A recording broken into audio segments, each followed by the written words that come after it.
Тәтеш районында мөгізлі әрі қышлатуға көшірәлер. Бақыршы хужалығында қыр ішлері де оңышлы бара. Тірлікшілік те көз оңында.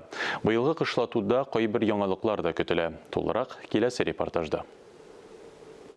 Бақыршы хужалығында бұйылғы қыры хава шартларында да әр гектардан 35 центнер ашық жиып алғаннар.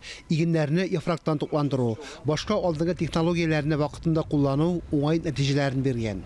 Тагын бер яңалык заманча азык үзәге.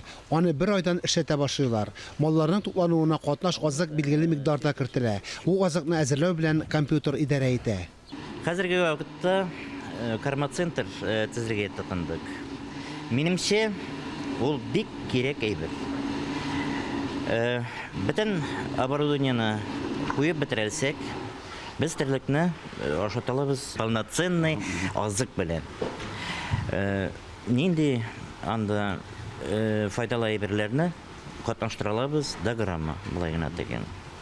Вот шуңа күрә уйладык та инде төзергә булдык. Оборудование уже сатып алдык.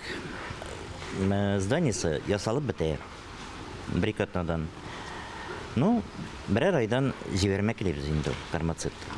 Хуҗалыкта 1200 баш мөгезе эре төрлек исәпләнә. 350-се савым сыерлары. Күптән түгел Даниядән токымлы 150 сыер алып кайтканнар. Сәтчелек тармагы югары продуктлы булырга тиеш. Быел без 150 баш Даниядән таналары кайттык. Уже без аулый башладылар.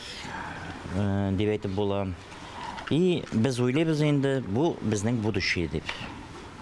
Булачак тірліктеріміз. Bir шартлы терлеккә 47 берәмлек азык әзерләнгән. Бу нормадан 2 тапкырга күбрәк. Кышка азык җитәрлек. Киләсе җәйгә биредә тагын бер сыерлар коралтысы төзелә. Аны үз көчләре белән төзергә исәплиләр.